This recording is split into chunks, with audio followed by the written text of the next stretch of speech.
Hi there and welcome to the Play Creators Conference. I'm delighted to be joined for this panel all about game design by Big Ideas Simon Skelton, Tricky's Geoff House and Beans Sally Jacobs. Hi guys, how are you? Hiya. Good stuff. Thank you for joining me. Before we dive into the world of games and how you guys design and stuff like that, I thought it would be useful to find out a bit more about how you entered the world of toys and games. So Sal, if we kick off with you, how did you find yourself working as a designer in this space?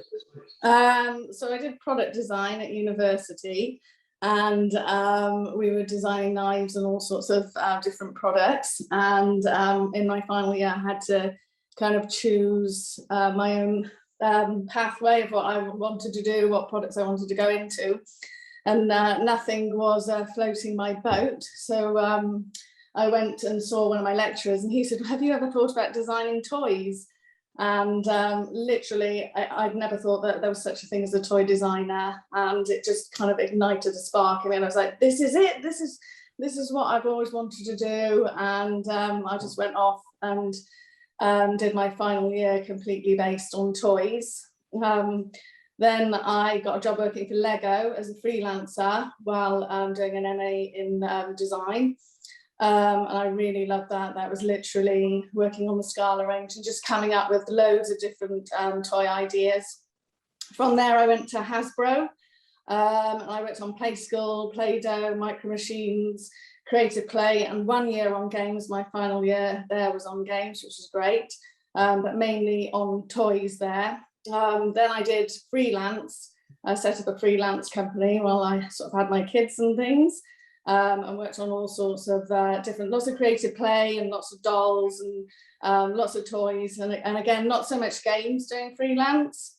And then I got a job with Max Ford, working for Uber, not the taxi company. And we did just games at Uber, and I just kind of fell in love with games and started playing loads of games and going to kind of Essen and collecting games and searching on eBay and buying games, and I just kind of fell in love with the game side of the industry, which was brilliant, because I think having the toy experience and then the games kind of fits together really well, because you can kind of start coming up with toyetic games and you understand all about the gameplay.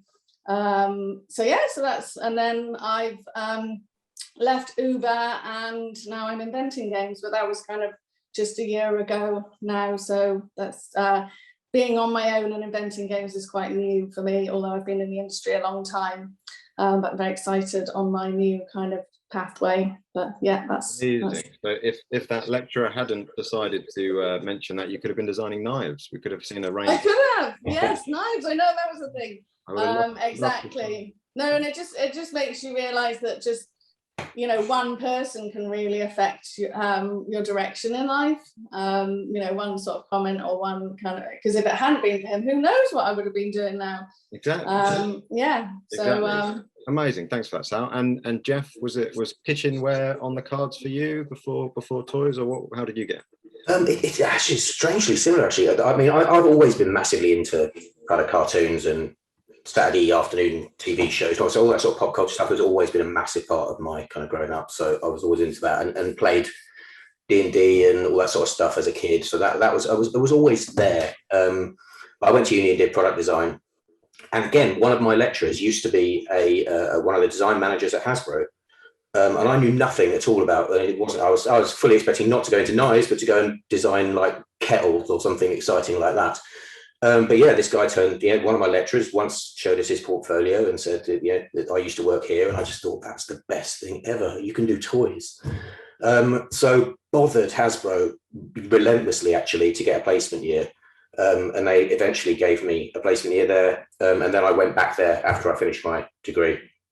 And I started in technical development, and then I moved into the games team. And I worked with, when I worked there, it was proper sort of industry legends, really. It was a 40-odd strong design team. It was massive. And I worked for Ben Rathbone and Pete Kelland and Alistair Dewar and all these kind of like people who are in amazing positions now. And then I went to Radica after that and did another 3 years, but I started Tricky in 2003. So it's been almost 20 years now that I've been an inventor and a freelancer. So Amazing, great stuff. Thanks, Geoff. And Simon, was there a figure who led you into toys and games, or did you find it on your own? No, there was a figure that led me into it. It was Ruth Elliott from Carter Bench. But before then, my background was advertising copywriter. I was a writer by sort of training and started writing adverts for cross-track posters for the Tube, radio, press, TV. Worked at Carter Bench and got into writing for toys and loved it. Loved all of that side. That's where I met Ruth Elliott, and eventually Ruth Elliott and I started Big Ideas. But between that, I left Carter Bench and went to work for a direct marketing agency, which was heavy database management and eye tracking and all that sort of stuff, selling product on airlines. It was really, really heavy monitoring of who bought what and why. And some of that experience then led me back onto the toy side. So from the direct marketing side, Ruth and I started Carter Bench. We started working with a factory in the Far East that wanted to develop their own range and sell that into Marks and Spencer's, Tesco and Argos and Woolworths as it was then. And from there, I had no contacts in the toy industry, Ruth did. So I learned everything from knocking on doors, talking to people and them saying, try this, we've tried that in-house, or we'll never get the license for that. And that's how it started quite a while ago, and been doing that ever since, and met these guys and we worked together on the odd project and I love it. Amazing, perfect, thank you guys. And yeah, if we dive into sort of how you guys approach designing games, what that sort of initial spark looks like. Lots of people have different, some people are very set in stone, this is my creative technique I use, this is my method. Other people it's a bit more woolly. So Geoff, if we start with you, what are some of those first creative steps look like when you're sort of having a think about new games? This is such a difficult question. I don't have any particular process that I go through, to be honest. I can be absolutely inspired by anything at all, and it will normally be at the most random moments.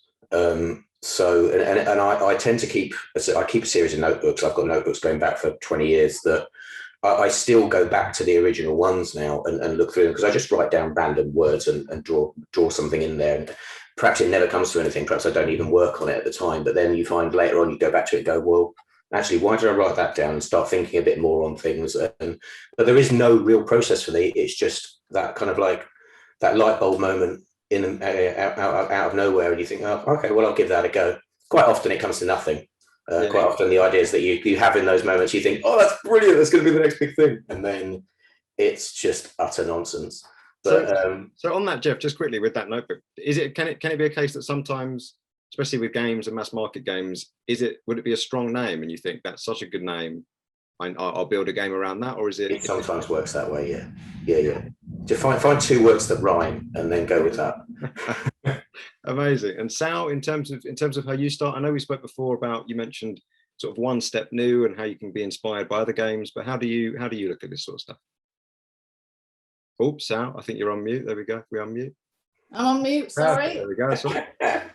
Yeah, well, like Geoff, from anywhere and everywhere, random. The ideas come to you completely randomly. You could be out running, or I think not really sat at your desk trying to come up with an idea. I think that then kind of closes you off. You just have to be completely open and having fun and going out and experiencing stuff, and just something will come to you. But I think for me, generally, it's kind of I've never really grown up in height, and so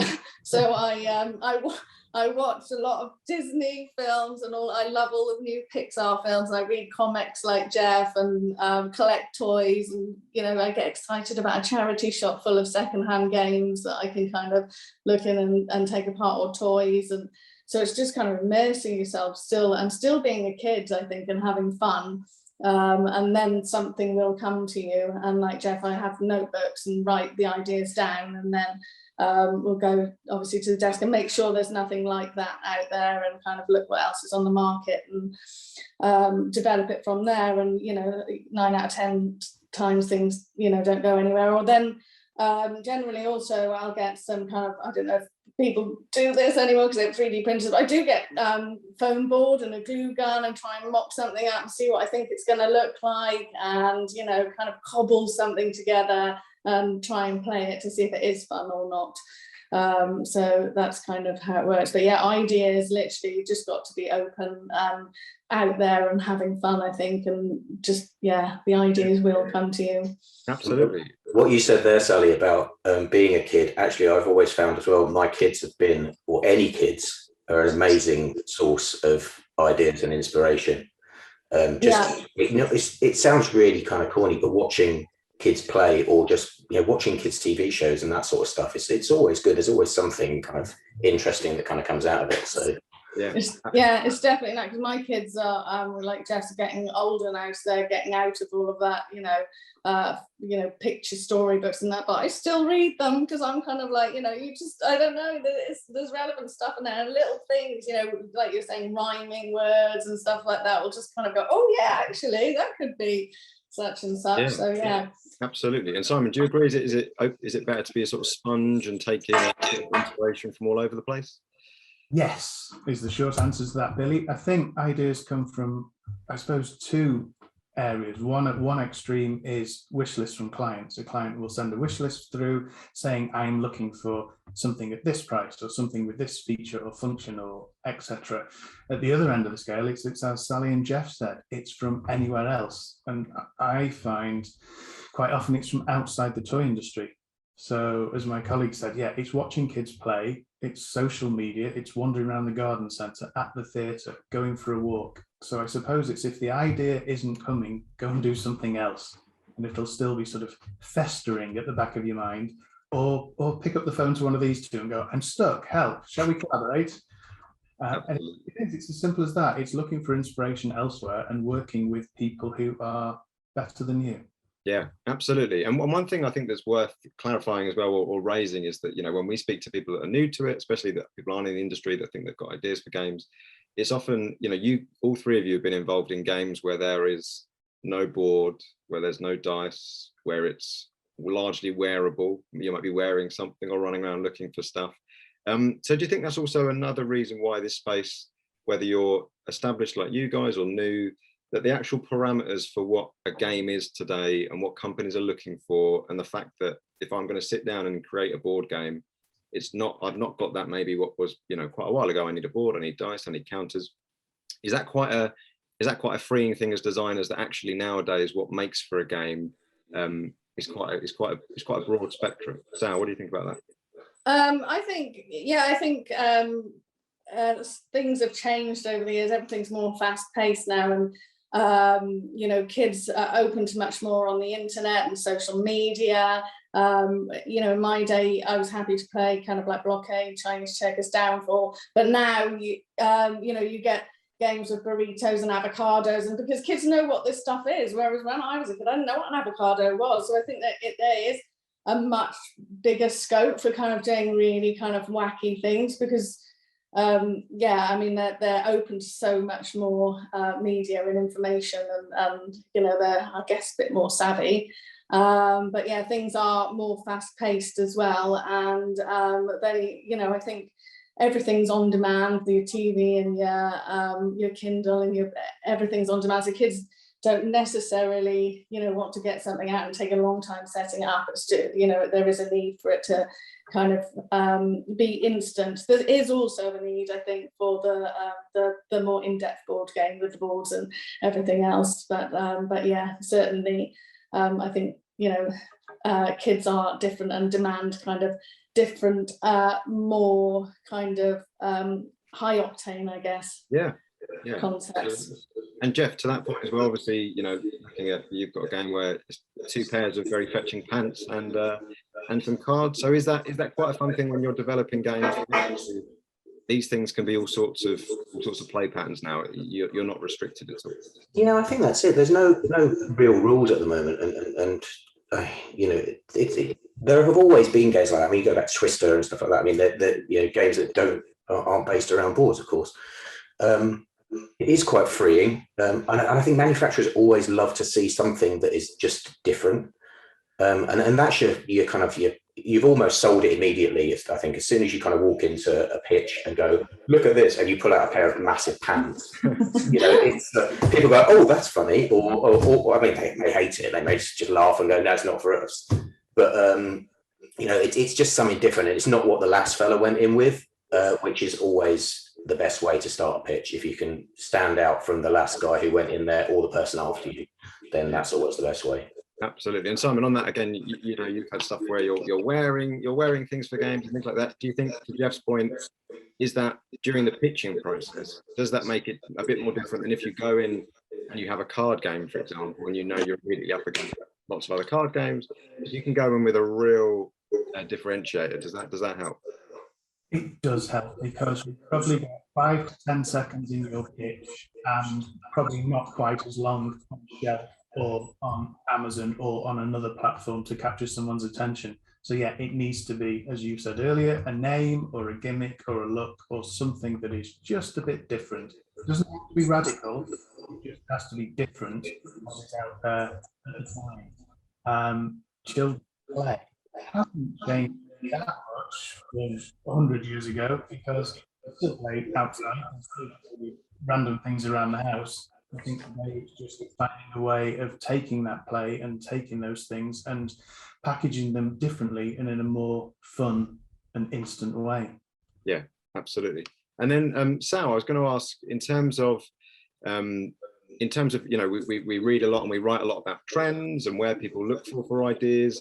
Is it a case that you can look at something like, and I'm going to sound like an old man now, but like a TikTok or something that is new, that pops up and that is capturing kids' attention? Is it as forensic as suddenly going, well, I'm going to look at that and find out what is it about that platform that kids are engaging with and try and build a game around that? Or do you have to be a bit, is it that forensic, or do you have to be a bit looser with that sort of stuff? I think because I when my kids are into the new thing like TikTok, I will have a look through and try and find out, is there an avenue in there for a game or for a toy that I can use. So it's just I don't know, it's just using all of that stuff really loosely, but I think anything, I don't know if it's it's quite loose. I don't no, it's fine. And the other thing I was going to say, Sal, on to a point that one of the other guys said about wish lists and things like that, do you find that what tends to work better? Do you think it's good to surprise people, and that if they've said that companies respond well to a surprise, or do they respond well to, well, we've said we're looking for exactly this sort of thing and you're bringing me, as I imagine a lot of people bringing me things within a certain wish list? How important is that surprise element? Well, I think at Uber, I used to write wish lists to send out to inventors, but then they were it was kind of what you were looking for, but then if somebody brought something in completely radical that you loved, you were like, and it didn't fit the wish list, you're like, yeah, okay, that's great. And you thought it was going to be a good item, then obviously you take it. So I think that there is that element. And in terms of how I would use wish lists, I wouldn't generally take the wish list and brainstorm from it. What I might do is, because I'm collecting this notebook of ideas, and then put them on a kind of like a project list or an ideas list that I have. And if I get a wish list, I might say, oh, actually that would fit with there. And it might inspire me to develop that certain item that I've got on my ideas list. I wouldn't kind of generally take the wish list and brainstorm particularly from that. It was just two things married together, I guess. Yeah, absolutely. And then Geoff, I want to talk to you about the fact that you've been in the industry a long time, as all these guys have. Is there anything sort of radically different about the game space, or how you're pitching games, or what you're being asked to provide companies in terms of games, that you think, well, when I was doing this 5-10 years ago, this is what I had to do, versus how you're inventing games today? Yeah, it is a different process now. I mean, people talk about when you used to be able to sell an idea off a piece of paper, and that was the case for a little while. When I started, you could actually do a visual and take it in and go, this is my idea. And if you were lucky, someone would take it on, and that just doesn't happen anymore. And I think what seems to have happened, whether this is just my observation of it, what seems to have happened is that design teams within companies have gotten a little tighter. They're smaller than they used to be.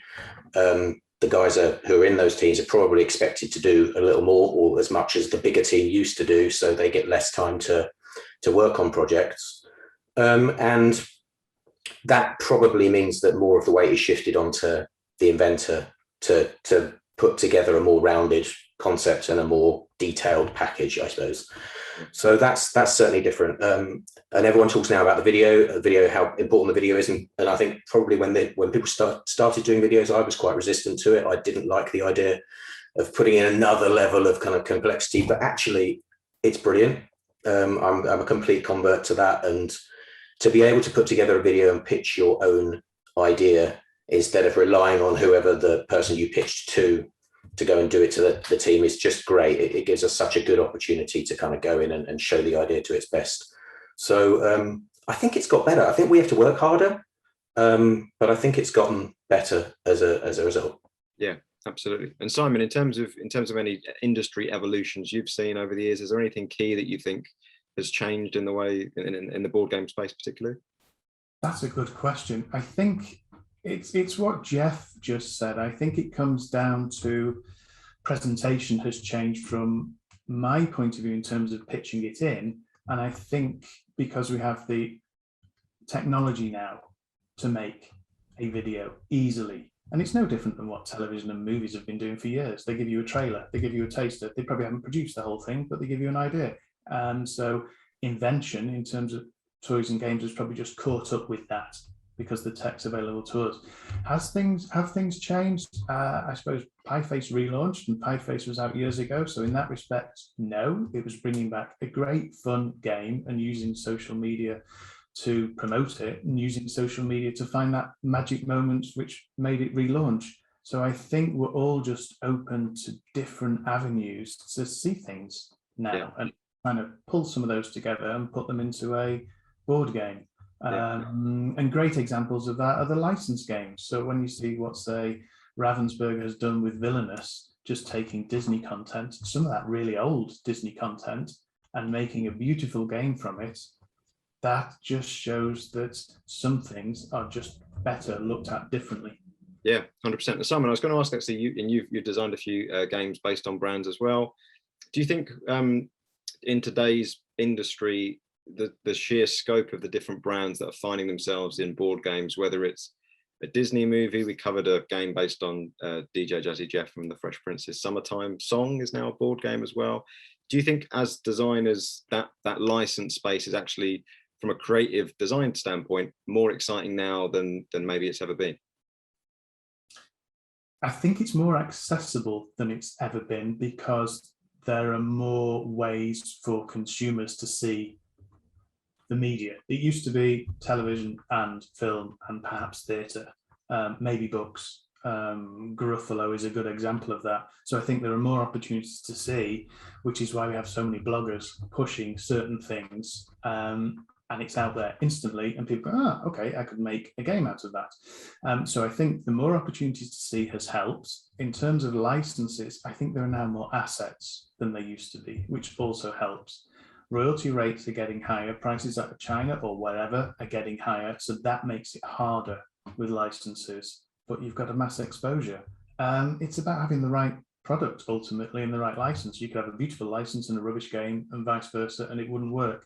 So that's down to the team and the confidence of promoting it in the right way to the right people at the right time. I know all that's obvious, but it makes a big difference. There's no having it hidden on shelf and no one knows about it, even if it's a fabulous game. Yeah, 100%. And before we wrap up, Sal, I wanted to come to you and ask about sort of the nature of collaboration and the fact that you guys all run your own small studios in terms of design and invention.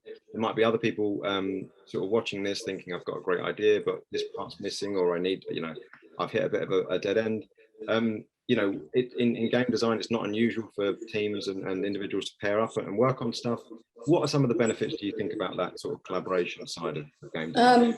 I think there's lots. One of them particularly is, like I was saying, I have this kind of list of ideas, and some of them you keep kind of revisiting and going, oh, that's a good seed of an idea, but I just don't know what to do with it. And you keep coming back, and you've hit a brick wall with it, and you keep going in the same direction, you get stuck in a rut. And then you might collaborate with somebody, get on the phone to them and say, I've had this idea, it's been on my list for a couple of years and I don't know what to do with it. And they might say, well, actually, I've got this, or I've got this mechanism, or why don't you do that with it?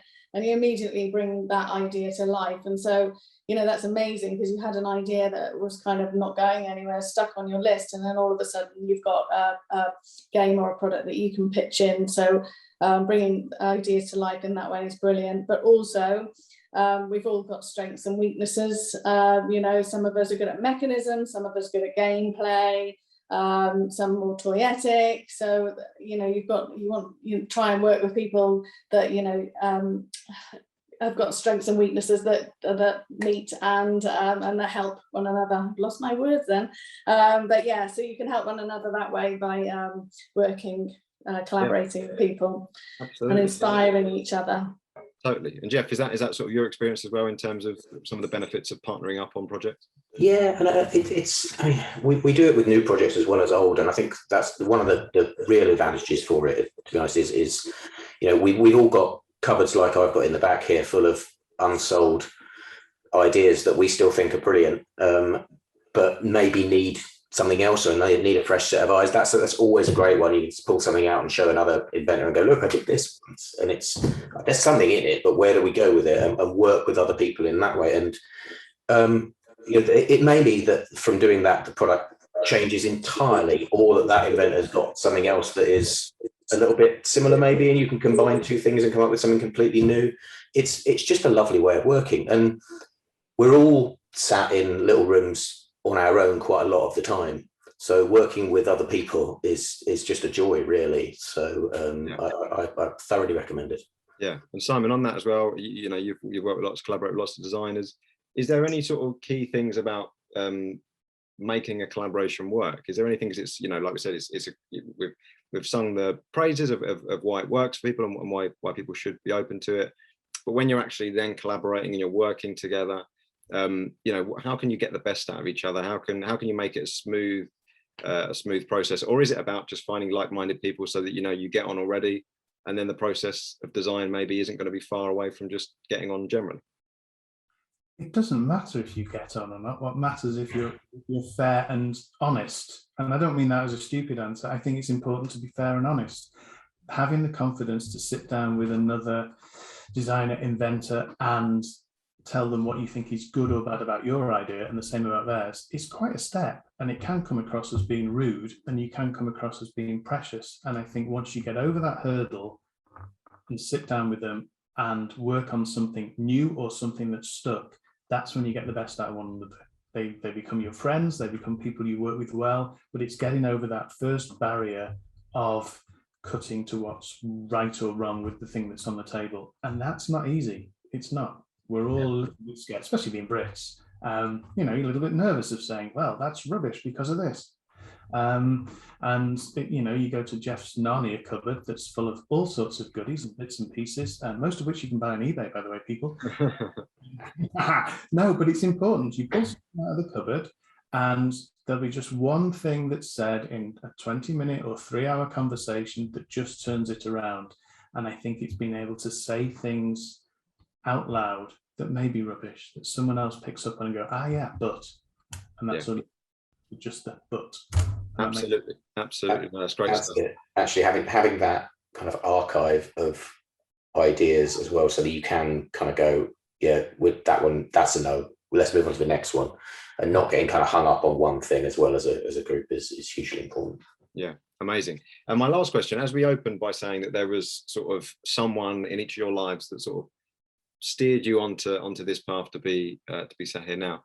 If there are any, and we get product design students watching these things, we get people that are designers in other industries watching these things to see, you know, whether toys or games could be something for them. So if there is any, you know, like say designer graduated, not sure what industry to go in, and Simon, maybe if we start with you, is there anything about games and maybe play in general that you think, you know, this is why you should pick this over knives, if we go full circle in terms of what Sally turned down back in the day?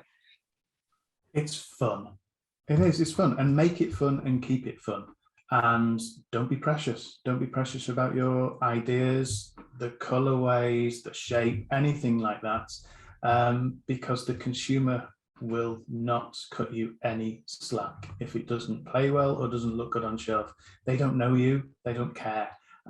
you've got to make that first impression. So I think it's important to have fun, because if you have fun, then the consumer's going to have fun as well. Yeah. Geoff, in terms of, is there anything that you would say that is unique to the world of game design and toy design that you think is worth designers knowing about?